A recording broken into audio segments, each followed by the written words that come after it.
राम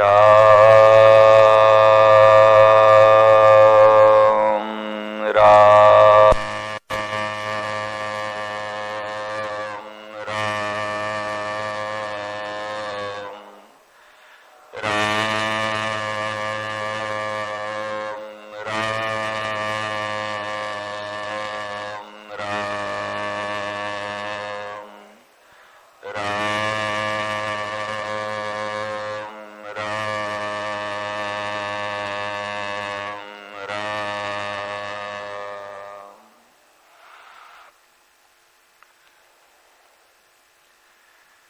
श्रद्धे स्वामी जी महाराज जी के श्री चरणों में सभी साधक साधिकाओं के तरफ से हार्दिक प्रणाम।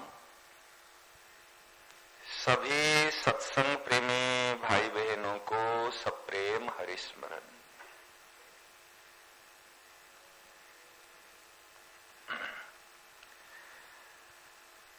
प्रकरण की सार बात यह है,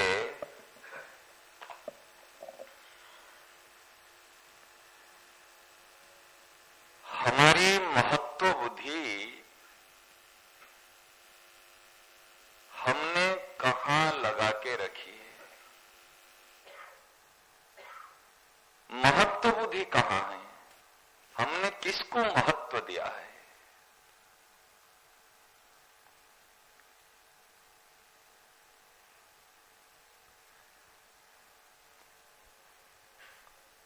दो बात को हम ध्यान देंगे।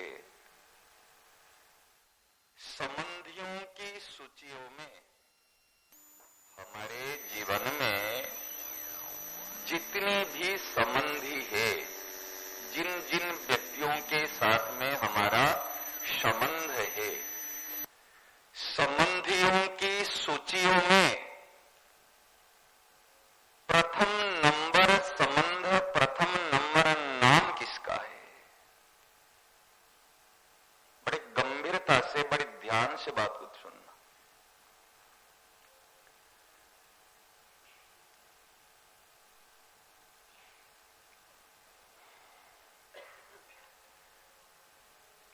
संबंधियों की सूचियों में से प्रथम नंबर स्थान हमने किसको दे रखा है?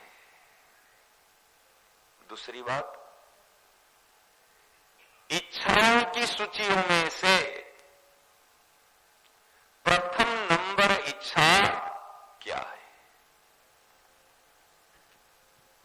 हम सभी अपने आप से पूछे और आत्मनिरीक्षण करें।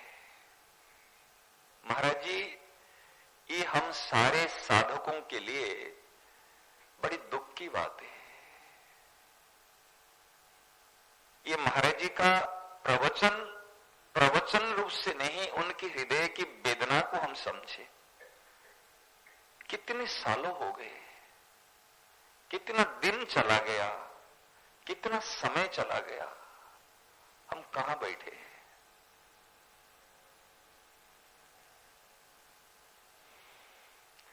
जैसे कोई व्यापारी व्यापार करता है, आगे तरक्की नहीं कर पाता, मुनाफा नहीं होता, जहां को तहां वहां बैठा है या दिन प्रतिदिन नीचे आता है, उसका जीवन कैसे बीतता है? सोचो, ऐसे हमारा जीवन कैसे बीत रहा है?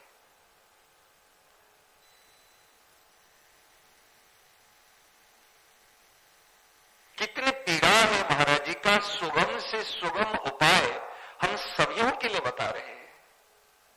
ऐसे बताने वाला कौन मिलेगा? स्पष्ट महाराज हमको इधर उधर भटकने नहीं देते। आज ये पाठ कर ले, आज ये पूजा कर ले, आज ये व्रत कर ले, आज ये कर ले। संसार में देखोगे तो महाराज भीड़ लगी है, परंतु महाराज जी ने हमको चारों तरफ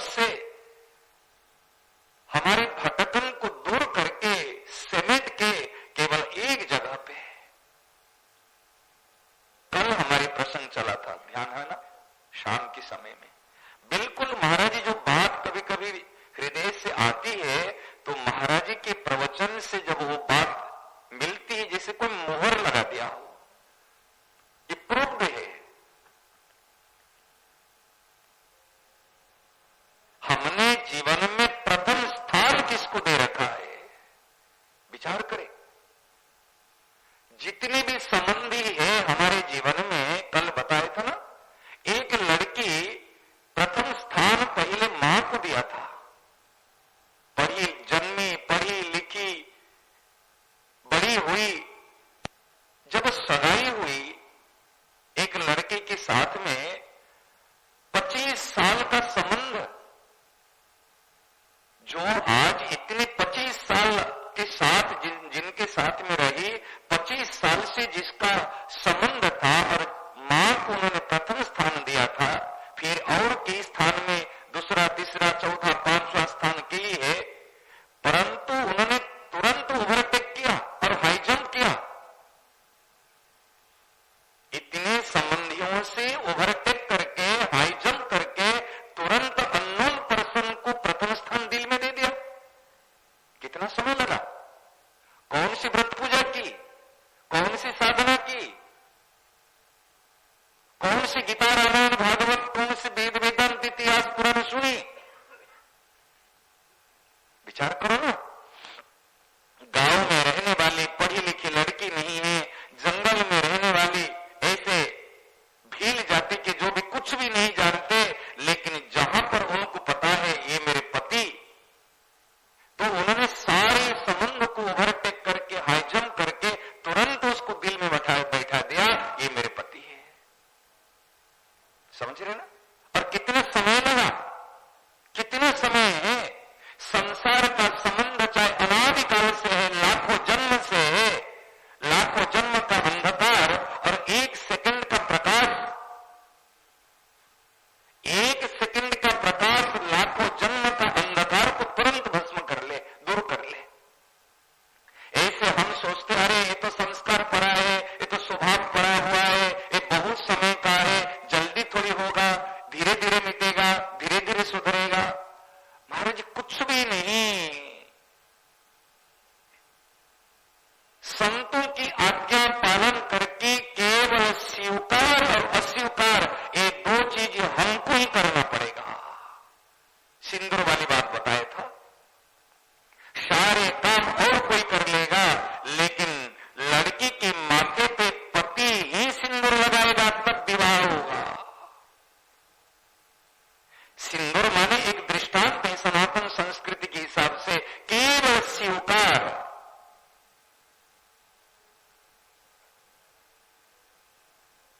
और स्वीकार क्यों किया, क्योंकि महत्व बुद्धि है। उन्होंने सोचा ये मेरा पति है। आज परिवार का स्थान है, लेकिन एक लड़की के लिए जिस प्रकार पति का स्थान, इस प्रकार और किसी का स्थान हो सकता है। जन्मदात्री मां, जन्मदाता पिता, और कितने भी परिचित क्यों नहीं हो, लेकिन पतिव्रता स्त्री के सामने पति ही एक नंबर में रहता है। ये सबको ज्ञात है, सबको ज्ञात है। अगर पिता कुछ कहे, पति कुछ कहे, तो पतिव्रता स्त्री पिता की बात को छोड़ देती है, पिता के घर पे जाना बंद कर लेती है, लेकिन पति को नहीं छोड़ती है। यहां तक कि भी पति और संतान, पुत्र, पतिव्रता स्त्री पुत्र संतान को भी छोड़ देती है, लेकिन पति को नहीं छोड़ती। ये धर्म है। ये तो शरीर के पति है और ये हमारे प्राण पति है। ये हमारे प्राण पति है। इस शरीर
जितना ज्यादा सब्सक्राइबर है अभी वर्तमान समय में, वो ज्यादा एक नंबर का संत या महात्मा है, उसके फॉलोअर्स ज्यादा है। महाराज सच बताऊं, जीवन में एक में यदि जिस दिन सब्सक्राइब कर लेगा उस दिन हम वास्तव में सफल हो जाएगा। हमारे ठाकुर जी जिस दिन हमको सब्सक्राइब करेंगे, एक के सब्सक्राइब होने से किसी के सब्सक्राइब की जरूरत नहीं है। एक ने जिस दिन हमको लाइक कर लिया और किसी की लाइक की जरूरत नहीं है। क्या लाइक करेगा संसार? आज लाइक किया तो कल डिसलाइक के, कल दो फूल की दुनिया है। ये लाइक को देखकर क्या आप मानते हैं मैं बड़ा हो गया हूं? एक लाइक करे और हम भी एक को लाइक करें। जीवन में कहां जा रहे महाराज? अपनी स्थिति को देखना चाहिए। मेरे जीवन की आवश्यकता क्या है? एक आवश्यकता है और सारी इच्छाएं हैं। मेरे जीवन के दो बताए, दो टेबल बनाया, एक संबंधियों की सूची, एक इच्छाओं की सूची। इच्छाओं की सूची संसार की होती है और आवश्यकता एक की होती है। महाराज जी ने दृष्टांत दी, सबने सुना। जो पंडित के बाद पहले लाठी मिली भय दूर करने के लिए, दूसरी वाला बेटा मिला और तीसरी कहता भगवत प्रेम दो। कैसे मिलेगा तीसरे नंबर में? ऐसे हमारा जीवन का प्रथम नंबर क्या है? और महाराज जी ने देखो सार बात बता रहे हैं, संसार मिलने के लिए एक प्रारब्ध की जरूरत है, पुरुषार्थ की जरूरत है, इच्छा की जरूरत है। इच्छा प्लस पुरुषार्थ प्लस प्रारब्ध इक्वल टू संसार। फिर भी संसार टिकेगा या नहीं टिकेगा संदेह है। अगर किसी ने वरदान दे दिया तेरा बेटा हो जाएगा, बेटा क्या मरेगा नहीं? क्या बीमार पड़ेगा नहीं? तो मिला क्या? संसार कभी किसी को मिलता नहीं, मिलेगा नहीं, मिल सकता नहीं। अगर मिला हुआ प्रतीत हो रहा तो टिकेगा नहीं।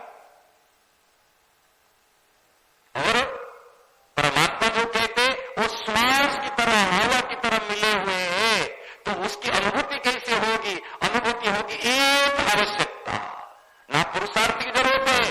महाराज जी ने कहा ना, चाहे 3 लाख कर लो चाहे 10 लाख कर लो, एक साधन का अभिमान हो जाता है। साधन करने का तात्पर्य असाधन नहीं हो, साधन करने का तात्पर्य साधन का अभिमान भी नहीं हो। असाधन नहीं हो और साधन का अभिमान भी नहीं हो। जैसे जैसे साधन में बढ़ते जाएंगे इतना इतना असाधन दूर हो जाएगा और इतना इतना निरभिमान हो जाएगा। और निरभिमान होने के बाद में महाराज अपने स्वरूप में, अपनी स्थिति में आ जाएगा। जैसी स्थिति में आएगा केवल लगेगा केवल तुम्हें ही एक आवश्यकता, तुम्हें ही बस एक मात्र पूर्ति। और ये चीज महाराज सबको मिल सकती है। हमने महाराज एक अपना मूल्य को घटा दिया। सोचे ये गौतम बुद्ध वही महात्मा है, महावीर जी वही महात्मा है, आज वो बड़े महात्मा जैसे सेठ जी है, महाराज जी है, वो तो ये अकेले ही बने, हम थोड़ी बन सकते हैं। अच्छा बताओ, अगर सब कोई सेठ जी की तरह बने क्या भगवान मना करेंगे? ना नहीं, सेठ जी अकेले है, स्वामी जी अकेले है, तुम कोई सेठ जी और स्वामी जी की तरह बन नहीं सकते, क्या भगवान मना करेंगे? बताओ ना। अच्छा अगर हम सेठ जी और महाराज जी की तरह बनना चाहेंगे तो क्या सेठ जी महाराज जी कहेंगे अरे मैं बनी बनाया हूं तो तू मेरे साथ कंपेयर किस करता है, तू मेरे साथ कैसे आएगा? ये मना करेंगे? वो चाहते हैं मेरे से भी मेरा बेटा और मेरा शिष्य मेरे से भी बड़ा बन जाए। प्रसन्नता उनको ऐसे होगी, होगी ना नहीं होगी? वास्तव में गुरु और वास्तव में बाप तो वही है जो अपने से भी उनको बड़ा बना के प्रसन्न होता है। भगवान कहते भगत मेरे मुकुटमणि। महाराज ऐसे महापुरुष और ऐसे भगवान मिले हैं और हम कहां बैठे? ये भी भगवान भी चाहते, महापुरुष भी चाहते ये मेरे से बड़ा बने, मेरे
20 साल तो हो गया, और कब तक ऐसे सुनता जाएगा?